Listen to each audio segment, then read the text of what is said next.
Hey guys, it's JoINrbs here. Welcome back to my class reviews series for Long War 2, where today I'm going to be talking about mid-game technicals.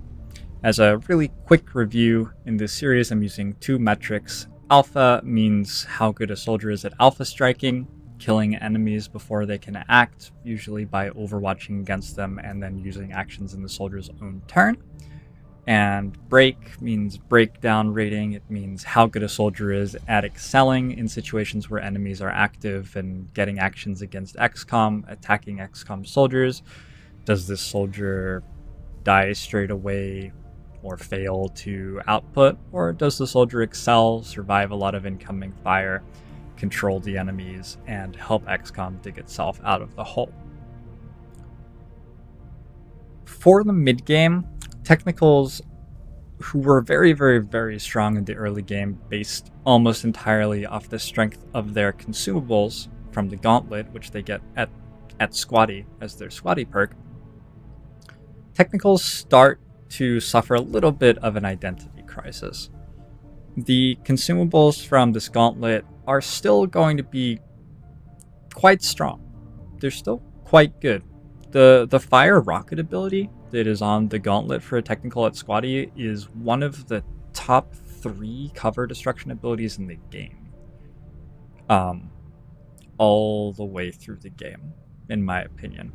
Maybe it stops being the top 3 at Master Sergeant, but it's very good.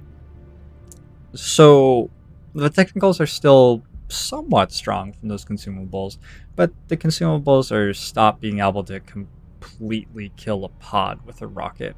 And the flamethrower, while being very good against enemies still and setting an enemy on fire is the ultimate equalizer, it deals with, a Muton Elite basically as well as it deals with a level 1 Advent Trooper. So as enemies scale, your fire is still pretty good. But moving forward to flamethrower things is getting more and more difficult because you risk pulling enemies who can really shoot you for a lot of damage. And missions are starting to move away from the extremely light guerrilla operations where all a soldier has to do is reliably deal with 3 to 5 enemies to be really good. And starting to move more towards stuff like headquarter assaults, troop columns, supply raids, missions where more reliable damage over time starts to be more valued, and the ability just to kill a couple of guys starts to be a little bit less relevant. So because of that, I'm rating technicals 5 out of 10 for alpha striking at this stage in the game, largely based on the strength of the rocket still. The rocket's really good. And also on the Shredder perk, which I talked about in the early game technical review video.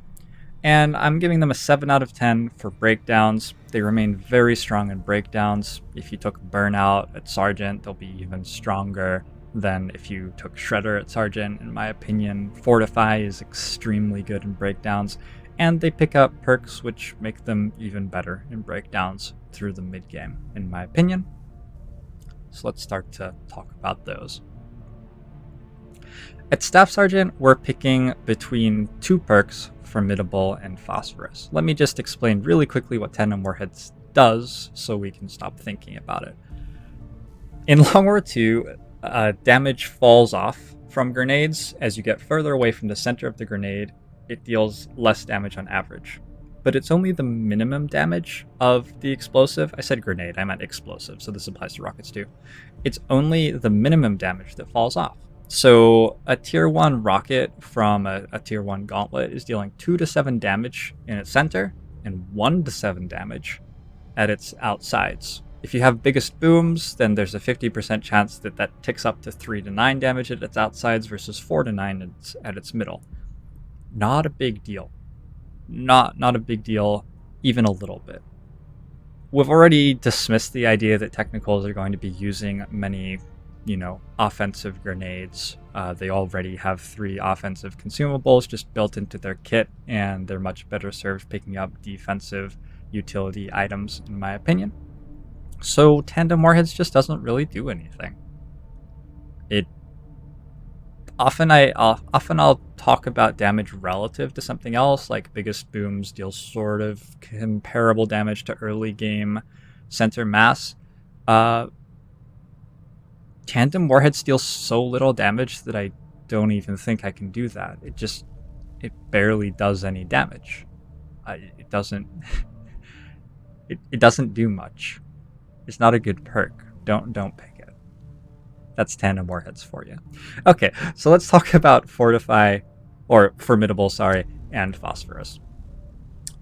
Formidable is insanely strong. It's actually been reworked. I believe in 1.3 it was changed from giving armor to giving ablative, and I think that made it stronger because that was paired with a change to enemies which gave more of them shredder, so your armor was getting shredded off. But this ablative is extremely strong, and 50% less damage from explosive attacks. That is really good. Do not write that off.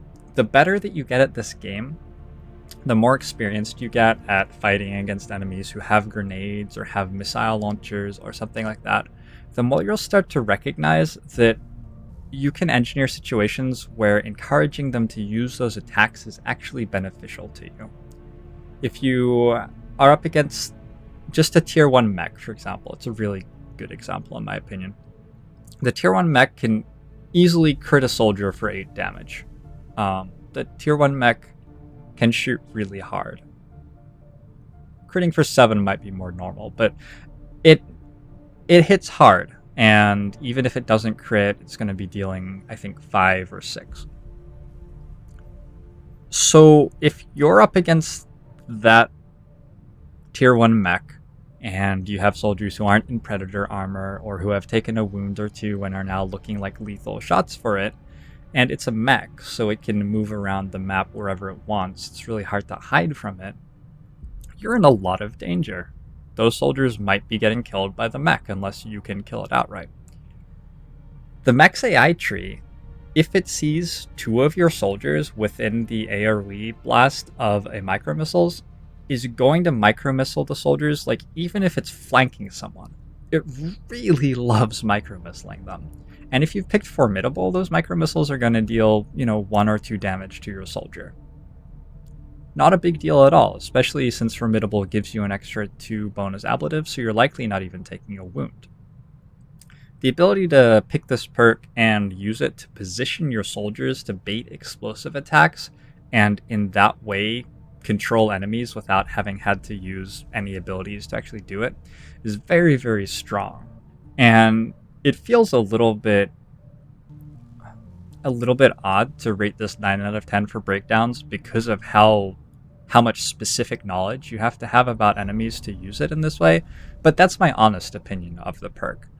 I think that this perk is insanely good anytime that I'm in a situation where I'm in a scrappy combat. Formidable to tank explosives is on my mind, and quite often it's coming up as a very good solution to problems. I just said all of that stuff without even mentioning that it's giving you 2 extra ablative.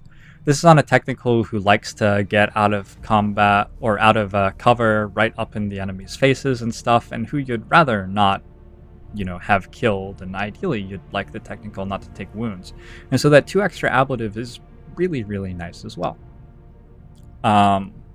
It's a technical who's likely picking Fortify, who may have picked Burnout, who's getting supported with an A protocol and stuff like that. So those hit points also go further than they might go on a soldier who was easier to hit, because the technical has all of these defensive abilities and also the ability to just hunker and cover once consumables are gone, which mean that it's harder for enemies to deal that damage to the technical. But you can fairly often put the technical in places where the enemies have nothing better to do than try. And so these hit points are very valuable, and the ability to take less damage from explosives is very valuable, and I think Formidable is just an amazingly strong perk. The fact that you don't get wounded as often is extremely valuable, etc., etc., etc. Okay, you guys get the idea. Gave Formidable 2 out of 10 for alpha striking. It doesn't deal any damage, but it does let you position your technical more aggressively. It does let you position soldiers in ways that will soak up missile attacks from enemies, which means that you don't have to alpha strike as many guys because you can leave one guy who's obviously going to make a fairly ineffectual attack alive and just kill the others, so on and so forth. Phosphorus lets your flamethrower damage and shred armor for damage mechanical units and shred armor. And this is like, it's like fine. Yeah. It's like, okay. I gave it a 2 for alpha and a 2 for breakdown, which is probably too low, honestly. It should probably be like a 3 to 4 for both, but it's just such a sad and uninspiring perk. Typically robots are not things that are that hard to deal with. They don't take cover. They also are extremely vulnerable to Haywire protocol from specialists. You can shut them down or even take control of them. And their AI trees are very valuable or vulnerable. Drones are very easy to trick into just shooting you ineffectually. If you understand a trick with that is that if a drone sees a flanked soldier at the start of its turn, it's just going to choose to shoot without moving instead of choosing to like move and stun someone. So you just show a drone flanked soldier that you don't mind the drone taking a 40% shot at, and it doesn't do anything. We just talked about how you can abuse mech AI using soldiers with Formidable to make it so mechs don't really do anything. What other robots are there in the mid game?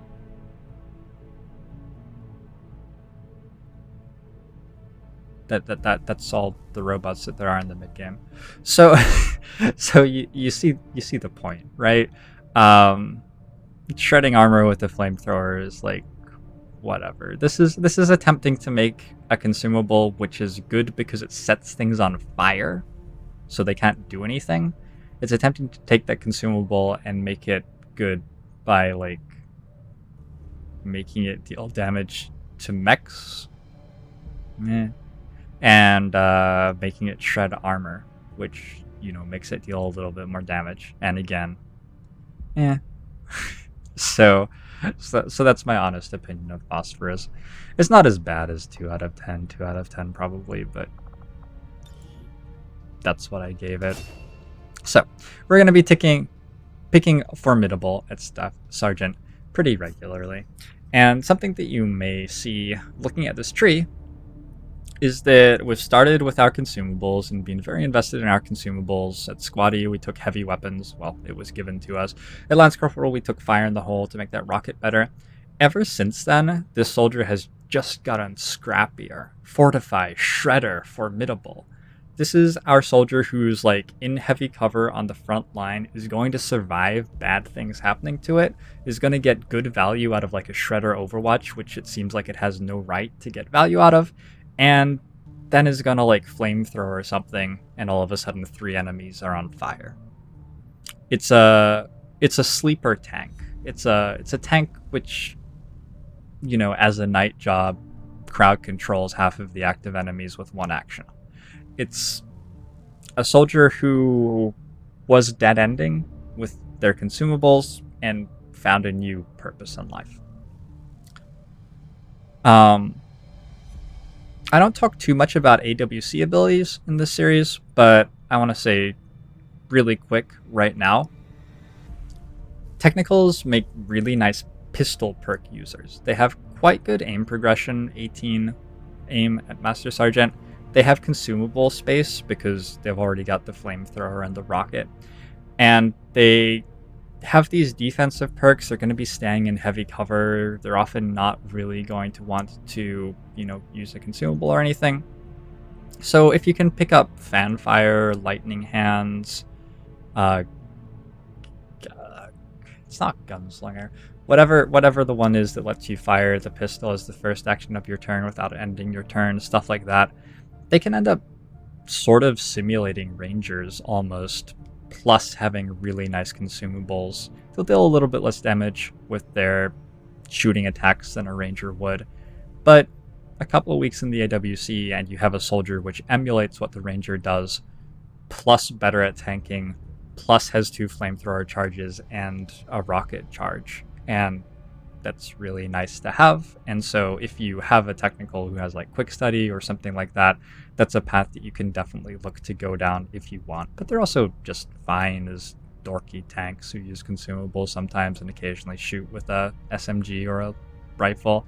You may notice that this soldier I've equipped with a laser rifle. I think that as you get further into the campaign, you can be a little bit more drawn toward heavier damage weapons instead of the SMG, as your technical becomes more of a stationary tank on some of the missions and a little bit less of a soldier who's very heavily reliant on mobility to get the flamethrower off. And at Tech Sergeant, that becomes even more true because we get Incinerator at Tech Sergeant. And Incinerator is the highest rating I've given a perk so far in the series. A 9 out of 10 for Alpha Striking, 9 out of 10 for Breakdown. All it does is increase the range of the flamethrower. It makes it wider. That's all it does. That's so strong, though. So strong. A huge amount of the technical's power at this stage in the game is invested in that tier 2 gauntlet and the burn chance on the flamethrower. It's a huge part of what the technical does. And a huge puzzle that we have to solve to leverage that strength is the fact that it's hard to get close enough to enemies to set them on fire. In engagements where there are other enemies on the map and we don't get to choose exactly where cover tiles are placed and stuff like that, it can be really hard to pull that off. That's one of the reasons that Fortify was really nice to pick. That's one of the reasons that I said you can definitely take Burnout at Sergeant and feel good about it. I was talking about comboing aim protocol and stuff like that. Incinerator doesn't care anymore. Now our flamethrower is considerably longer range, considerably higher area of effect, and we have much more ability to get that flamethrower working for us in situations where we need it in a way that's much safer than it was before. And the flamethrower is just strong enough that this is really good. We're also going to hit more enemies with it because the AoE is larger. It's a really good perk. I'm not sure what more I can say about how good it is, so I think I'll just leave it at that. I think this perk's incredible. I always take it. I'm taking it here on this build, even though I've never taken a different flamethrower perk. You don't need the other perks to support the flamethrower, but what Incinerator does turns the flamethrower into the best possible version of what it could be, in my opinion. And I think that Incinerator... I'd honestly rather have Incinerator than Firestorm. Because I get 2 charges of Incinerator plus the Roust charge. All of those it's applying to. Often of course, I'll have taken Roust at Lance Corporal. It's a very common choice for me. And yeah. Yeah, those are all better now. Firestorm is like something that you really have to support. It's a Master Sergeant perk which like sprays fire all around you, so it requires you like being able to run the technical into the enemies to get the best value from it, which requires all these different classes supporting it and stuff. But the Incinerator just makes the flamethrower very self-sufficient, very good, and that's more what I want in this soldier who I'm identifying as someone who wants to be sort of a dorky tank, an off damage dealing ranger clone with a pistol. Who occasionally has some really strong consumables. Alright, let's talk about the other abilities at this tier, just real quick. Javelin rockets. The range of your rockets is increased by 6 tiles and you may hit targets beyond your visual range. I hate that descriptive text so much because it implies very strongly that you can't hit targets beyond visual range with your rocket unless you take Javelin rockets, and it's not true at all. Your rocket already hits targets beyond visual range. If you stand just barely out of visual range of them, you can hit targets beyond visual range with your rocket without having Javelin rockets. So Javelin rockets makes that a little bit easier to pull off and does have real value for just the increased flexibility of the rocket. If you're in a spread out fight and you really need the rocket over there all of a sudden, Javelin rockets is going to help you do that. But the rocket is strongest in situations where you can focus around what it does, because at this stage of the campaign, it's no longer dealing enough damage to kill things on legend difficulty. It's dealing really, really good environmental damage to remove cover of things, and then your soldiers with guns have a really easy job of shooting them and killing them after that. And so the only time that really a rocket would be used for an alpha strike would be like if you had an advent trooper, like 8 advent trooper pod patrolling around a gas station, and you used a rocket to hit them and blow up the gas pump they were standing next to and they all died. You can do that without javelin rockets. You're probably on an untimed mission in that situation. You just stealth around and set it up as the stealth ambush, and you didn't need javelin rockets. You don't need javelin rockets. None of the situations where the rocket really excels are because you had javelin rockets ever. So 3 out of 10, 3 out of 10. It's fine. It's not very good.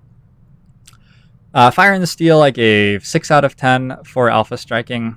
It increases your rocket, initial flamethrower, and burn damage, all by +1. So enemies will burn for 2 turns, so that's +2 damage on the burn, and another damage on the flamethrower is 3 extra damage for each charge of flamethrower. That's very significant. I don't think it compares at all with what Incinerator does. I think that it's considerably weaker.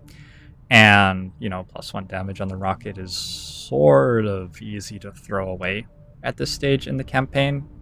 +1 damage isn't worth as much as it used to be back at Corporal when we were talking about taking biggest booms. Now we're fighting enemies who have more like 15 hit points, and the rocket's just not really going to be lethal even with the +1 damage. So Fire and Steel is something that I would be more interested in if Incinerator weren't up against it, but Incinerator is up against it. Fire and Steel is something I could be interested in if I were really trying to support a technical, go insane with its flamethrower, if I were planning to take Firestorm later, if I were taking lots of flamethrower perks and aiming to take Quick Burn at Gunnery Sergeant, and so on and so forth, bringing 8 protocols and fortifying up and tossing a smoke grenade to help out.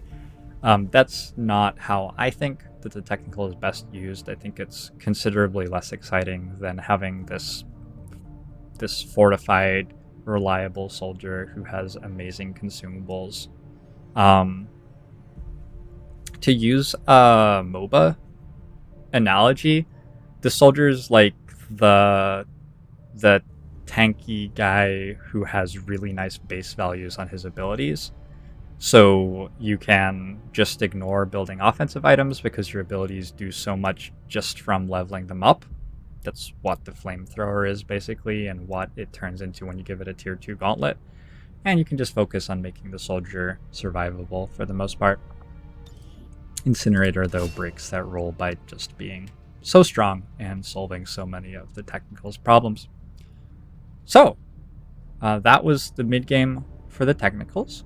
I hope you guys enjoyed the review, and I look forward to seeing you all next time, where I'm going to be talking about technicals in the late game. A bit of a sore spot for a lot of people who feel that they just really trail off with no access to extra consumables, and you may already have gotten the sense of where I'm going with this technical class review, but in general, I'm going to be arguing that technicals do continue to be quite strong, just based on the ability to be these dorky tanks who may train pistol perks, who have the consumables when they need them, but are actually really valuable the rest of the time already. Thanks so much for watching, guys. I've been JoINrbs, and I'll see you guys next time for more of JoINrbs reviews, the Long War 2 classes.